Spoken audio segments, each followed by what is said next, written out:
Welcome to Married to Movies. Industry insiders John Russell and Tracy Kring live and work happily in cinematrimony. They're sharing behind-the-scenes adventures of writing, producing, and appreciating films. Good morning, babe. Good morning, babe. How you doing? Good. You have been gone for like 10 days or something. I'm not sure if I've been gone or you've been gone, but we've been gone from each other. Am I a part of your imagination or are you a part of mine? Watch closely now. We never hear That's a Star is Born more reference for any of you people out there. You never hear any more of that song in A Star is Born. That's a cool song. Chris Christopherson just killing that part. This thing finally broke. Oh my God. That's why I'm raw dogging it over here. My niece was here along with a lot of my other women family members. Right. And she took us through brain rot, I think it's called. Brain rot. Yeah, it's like all of this terminology the kids are using these days. Oh, those kids. Like Gyati. And alpha, beta. Well, yeah, but alpha and beta has been totally like co-opted Sigma. by awful people. It's really funny though, because there was a song from Heathers. The song from Heathers kind of like really did that for its lyrics, and it was pretty funny. But she was explaining to us what it all meant so we could understand. Like Heathers the musical? Yeah. Oh, okay. All right. And not the movie, the musical. And all like right. I've said this before, and I think our generation's been saying it for a very long time. That's where they got it, but they don't know it. That's why I said I was raw dogging it today, because I'm plugging my stand straight into my microphone. Right. Well, very raw dog, very demure. Yes. Very mindful, very raw dog. Did you know that I love Jules?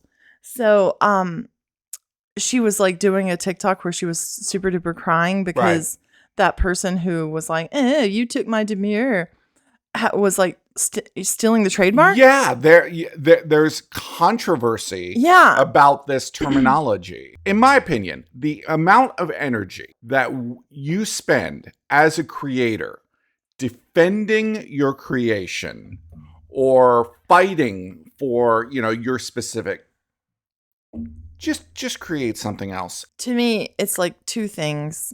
Ego. Yes. Of course. And scarcity mindset. That's the big one. The thought that this idea is the only idea I'm ever going to have. Yeah. Or this is the biggest one or whatever. Right. It's scarce. Right. That ideas or talent or creation is scarce. And it's not. You can just pluck them down from the idea cloud anytime you want them. Our dog, who shat in the house, just decided to come out from his shame closet. Yes. Last night, we had watched a movie and we were kind of talking about it. And then all of a sudden, we got a text message from our producer on Sky Valley. Yes. It was after the movie, and it was about 10 o'clock, 10:15, something like that. Something like that. We're just talking and chilling. And then this text comes in and you're like, uh-oh. And I kind of have a thing because often you will respond out loud to something. Right. And it will start the anxiety clock on me. Oh. And you don't say anything. And then I ask, what is it? And you don't respond. And then I'm just like up and up and up and up. I was trying to figure it out. I didn't exactly understand what was going on. No one has checked it up No till one now. has checked. No one has let us know. There has not been a steady trickle of breakdowns. I totally forgot. No. I forgot about it. And imagine a dam of breakdowns. Yeah. Okay. And we had no knowledge of this dam. Right. And here comes the log, and it just broke through the dam. Just broke through. There were full on, like at the end of Superman 1. Okay. Yeah. Just There were 2,163 breakdowns for like 4 or 5 characters. Yes. 2,163 dreams that you're going to have. crush. Yeah. Yeah. Well, that sounds exciting. Yeah. We had to crush your dreams. But I am going to, and I thought we should tell the people listening why we crushed your dreams. Well, okay. I mean, we didn't. Why? Okay. I mean, look, this is what happens. We're not crushing dreams here, folks. We're trying to get through We're trying to separate the wheat from the chaff. We went through all of the ones for the child actor. So first of all, anybody out of the age range was done. So we did a filter by New Mexico and also media, that it had to have media attachment. This is essential. Otherwise, all you're doing is you're counting on your picture, okay? And you're making somebody go, you know what? That picture is so great that I want to see if they can act. No, what it says to me is I have no resume. I think maybe acting reels are kind of irrelevant anymore because on all of these casting services, where acting service where you're putting yourself up there. Right. You can load multiple clips. Oh gosh, some people, man, they would have like 10, 11, but 12 clips. I kind of appreciate that because I like being able to watch you on Longmire. Yes. I like being able to watch you on Outer Range. Yes. And like all of these shows are separated so that I can also one thing, picking you out of the crowd of who's in the scene. Like if you have the technology to do this, I would suggest taking a screen grab of you in the scene and starting the video off with the screen grab with your name. Oh, that's interesting. So that when I see you, I know that's you. People look different. Well, there was one that in the description, it said angry person at Daisy 6. And as Daisy walked by the way, really good series. Enjoyed that. As she walked by, the person was like, and I'm like, oh, that must be them. That's Ethan Hawke that you're acting with. Oh, look, that's Liam Neeson that you're acting with. And that's like, oh, what? They're getting good stuff. No, there was a guy on there. Yes, there was. Yeah, he was like screaming at Matt Damon. Yes. He was getting beat up by Liam Neeson, and that's cool. Yeah. I feel like actors who get cast on something that big with big actors are kind of like, they're not maybe ever going to break, but they are very solid, talented people. Very solid. It's like you're getting this like, boom, like, all right, yes. They're like a working These are the actor. real thing. These are the real deal. Yes. Yeah. I really liked the fact that they were like video headshots. What do you mean by you that? could click the headshot and it would pull up a video, a short video. That was a really cool. That guy, and he goes, so you decided to watch my headshot. That was really cool. That was cool. Yeah. The thing that I thought was bad, though, is when people did not use that little headshot video to their advantage. Like if you're going to do that, say something cool. Like one girl said, I have 57 tattoos and I intend to get more. They would give a little personality feel. Yeah, it was cute. But like some people are like, I'm 5'8", 180 pounds. I live in Tucson, Arizona. Yeah. I went to Bedrock High School. Really? Were they? I don't know. Were they a Flintstone? Were they? Oh, was that? That was Bedrock, Bev. Well, from the town of Bedrock. Meet the Flintstones. They're a modern Stone Age family. From the town of Bedrock. It's all there in the song. It's all there for you, Tracy. If you would just search the song, you would learn the entire story of the modern Stone Age family. My brain from early childhood has been filled with pop culture. So do you think it's possible that you will use a social media clip and you'll have a little clip from the Flintstones in it? I think people know what that is. Oh, yeah, I understand, but wouldn't that be fun to have a clip of You know what I love is in Planes, Trains, and Automobiles when Steve Martin does 2 coins in a fountain. Yes. And then he's like, what? You don't know this one too? Flintstones. Meet the... Yes, that's someone who knows their audience. John Candy. There's red text on their like little headshot thumbnail. Okay. And it's like very short amount of characters, but it would be like, recently booked onto CSI Miami or whatever. Right. Won this award or, their film was at this film festival. Right. And that little red text actually was kind of probably one of the first things that qualified it. Yeah. I don't even mind when they're just auditioning for a role and they share that video.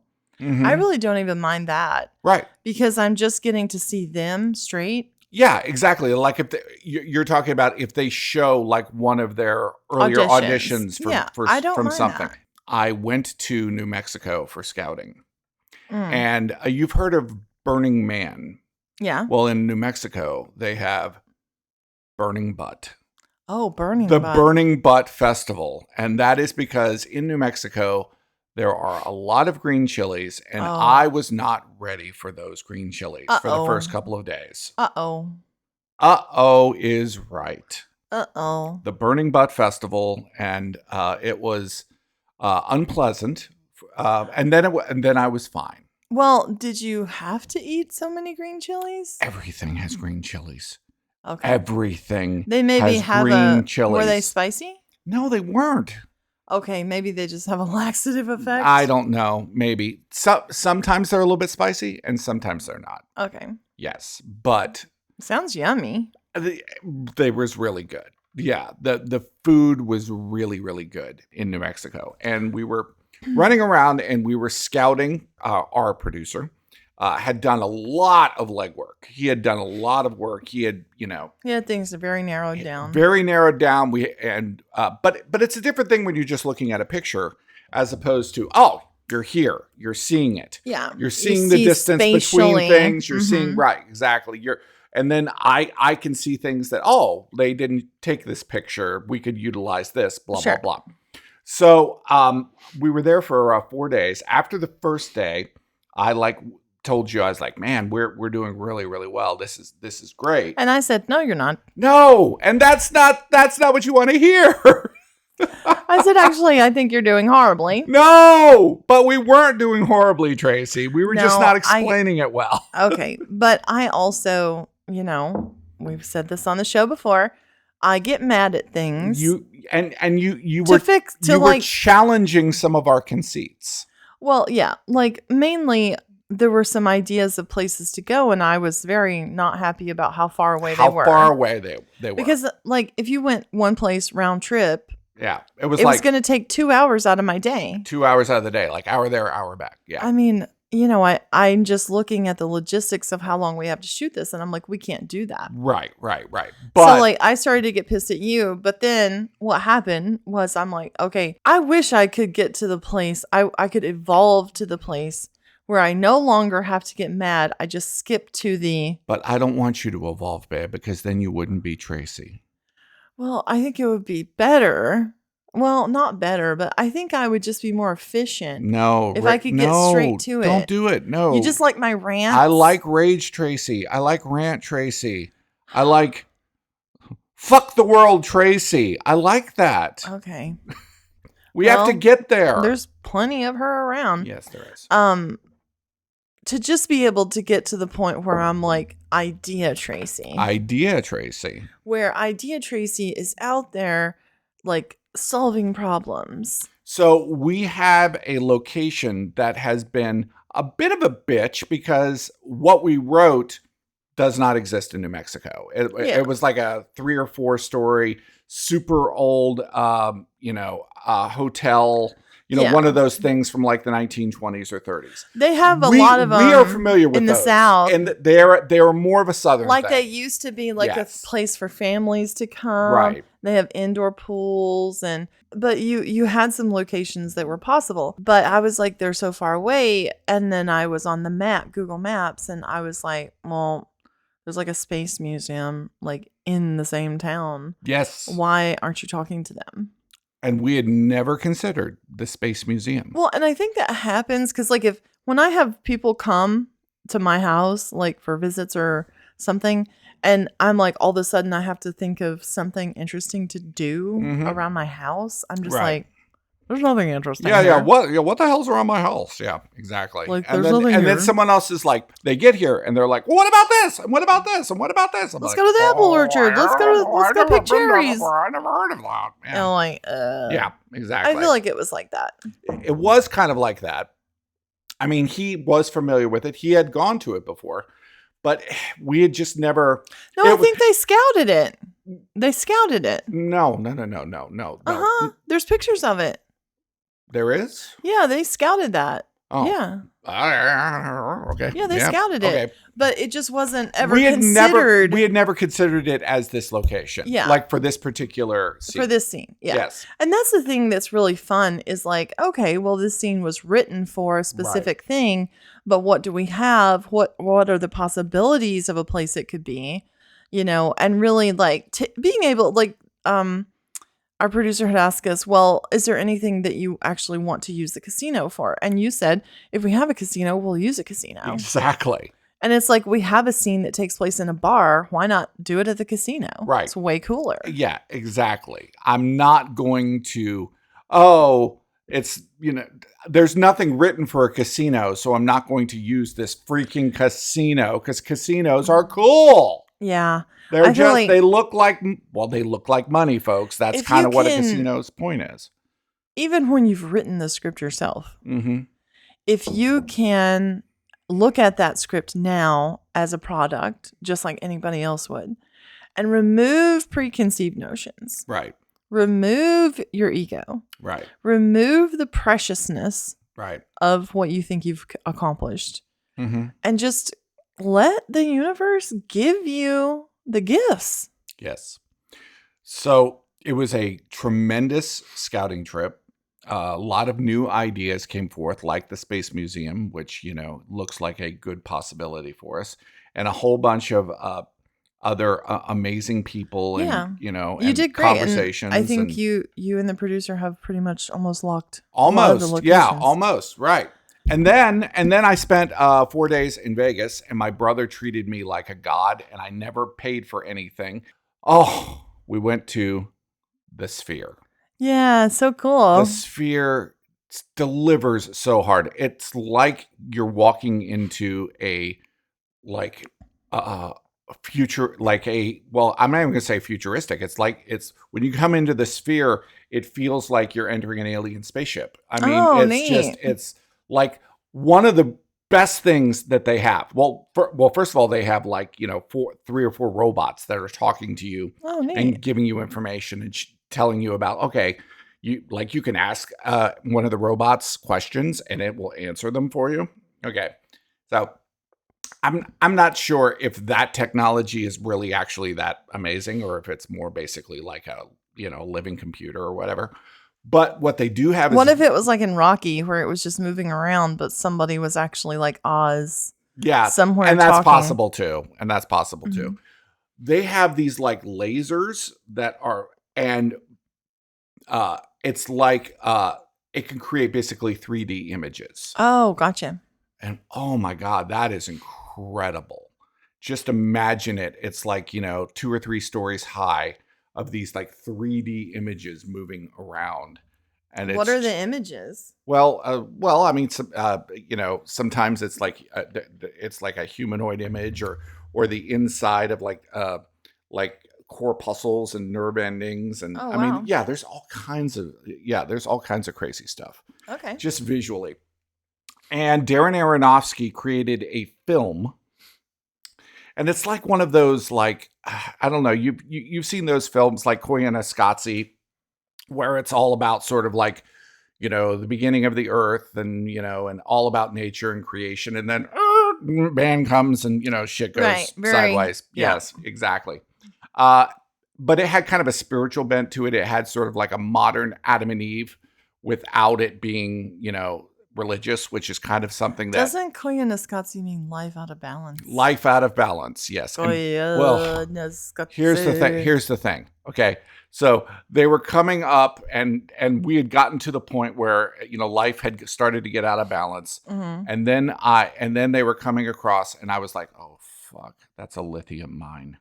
That's a lithium mine. Lithium mines are probably the worst and ugliest thing the earth has to offer right now. Oh, no. And there it was. It was a lithium mine. Yeah. Uh-oh. Yeah, not good. We are really mining lithium at an alarming rate. Yeah, we are. And it looks horrible. It's an awful thing, the mining of lithium. Yeah, but look at everything sitting on this table. Yes, everything we have here, everything we are using for this podcast is lithium-based. But lithium wears out and doesn't even do lithium anymore after a period of time. Yeah.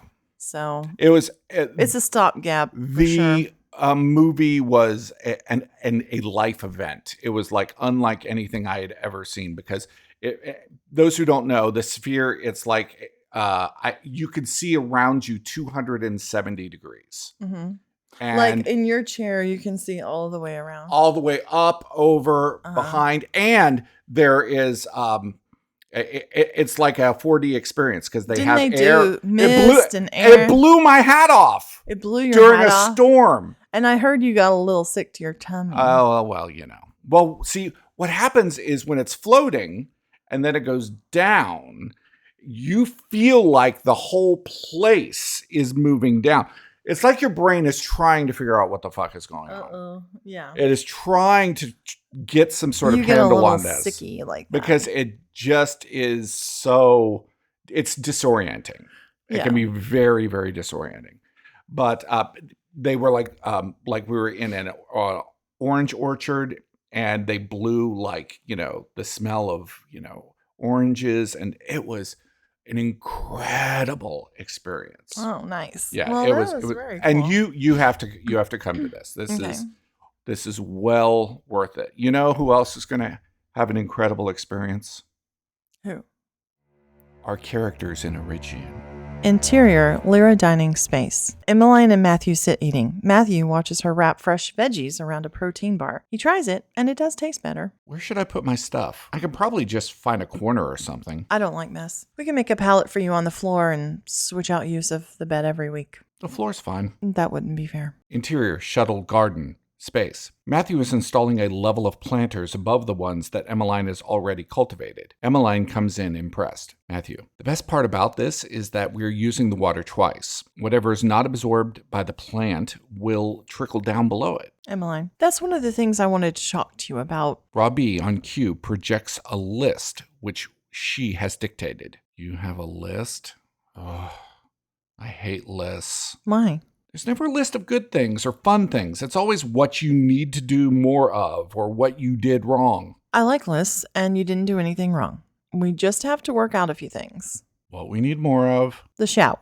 We need to figure out how to handle it without overwhelming the filtration system. We could shower half as much? Once every other day? We could shower half as long. I take short showers already, but I could cut down. Me too. Or we can shower together. Oh. I propose we try all three and see which one we prefer. Item 2, the toilets. Montage. Emmeline is in the shower by herself. Emmeline and Matthew are eating next to each other, with Matthew looking dirty. Emmeline works on Robbie to install the failing NDB, which couldn't power elements of the Cygnus, but is more than enough to provide power to the robot for thousands of years. Matthew is showering by himself. They are at lunch, and Emmeline looks tired and miserable. Matthew is in the shower, and Emmeline has a timer. Time. Matthew quickly washes the soap out of his eyes and scurries out with a towel around him. Emmeline disrobes while Matthew averts his eyes. He sits down with the timer. Emmeline is standing in the shower and Matthew has his back to her, obviously uncomfortable. She is soaping up. Do my back, please. Matthew half turns his body, still averting his eyes, and puts soap on Emmeline's back. Your turn. Emmeline moves to the back of the shower, and Matthew moves to the front and begins to suds up. Emmeline is sitting on her bed with Matthew in towels. My vote is together.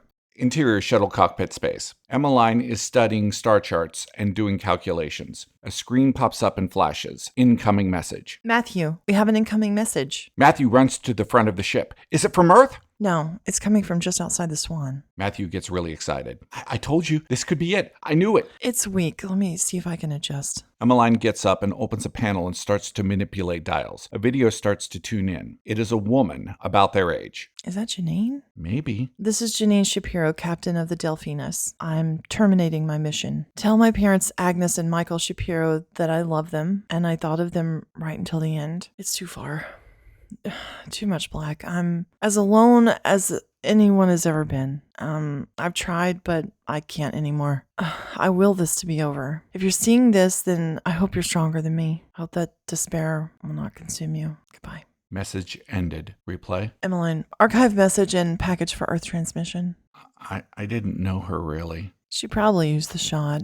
Well, that's scary. Not for us. We're not alone. Matthew looks at Emmeline and places his hand on her hand. We never will be.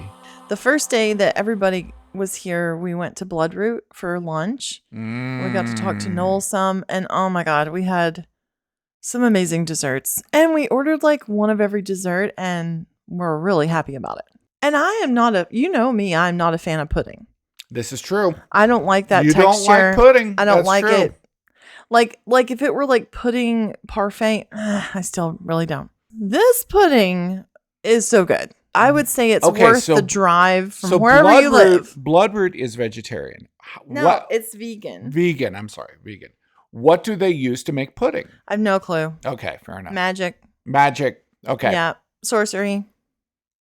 But it was what was the flavor? Chocolate. It was chocolate, but it was like, I feel like it's like chocolate, like maybe was it smooth? Was that the difference?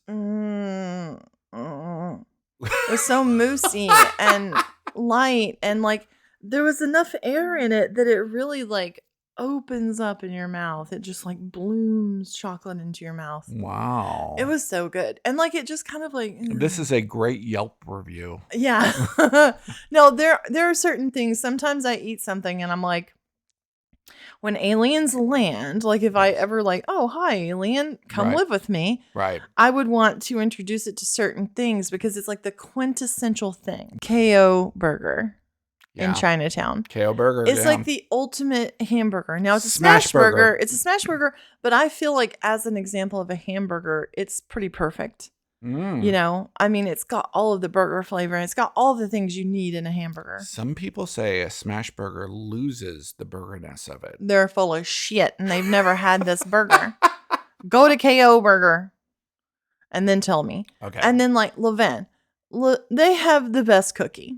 Yeah. It's just hands down, it's going to be the best cookie. Just a straight up chocolate chip. All of their baked goods are freaking amazing. They're all amazing, but it's all about a chocolate chip cookie. That chocolate silk pudding is an example of like really not even pudding. It's like the best chocolate flavor. And Noel, who's one of the owners, told me they only use a certain like Belgium chocolate. Oh, okay.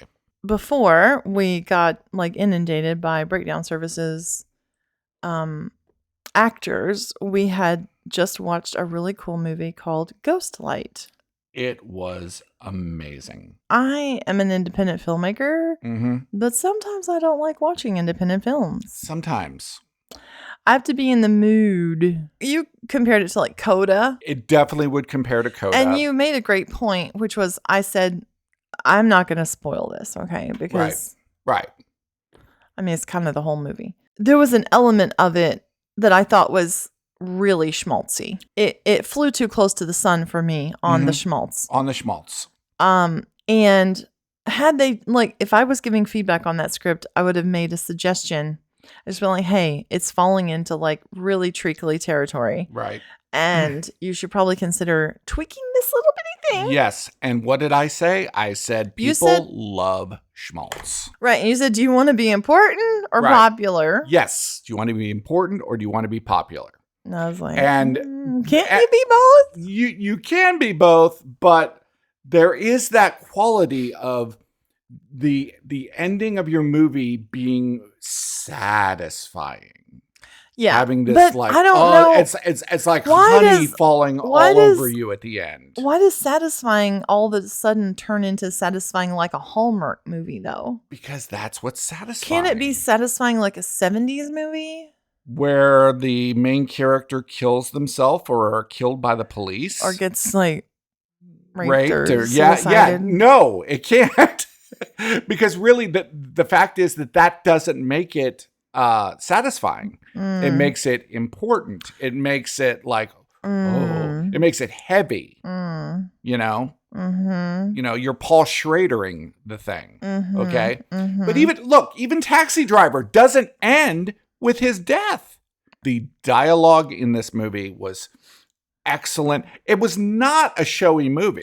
It only said just enough. They did not sit around and talk about shit. They did not over-explain, overshare. There was an economy to it. that I think really worked because you were using actors nobody's ever seen. It's almost like dangling participles. It's like they're out there and we're not finishing our ideas. We're just coming back around and we're putting things out here a little bit at a time. The thing that was affecting the characters, that was making them the event that was always sort of hinted at. Yeah, the way that the event was revealed. Yes, I told you that's really important for us to think about the way they revealed that for our own script, right? Because I thought it was really well done for the most part. Mm-hmm. I highly recommend Ghost Light. Yeah. And I thought it was cool because when they actually came to the theater they were going to be using, the Ghost Light was on stage, which, and there was like a really great, simple idea and symbolism to the Ghost Light. Yes, there was. And I loved it. I love the fact that it was really a movie about how art changes people, how it can heal, how art in a way can do more construction in a soul than almost anything else can. Yeah. Yeah.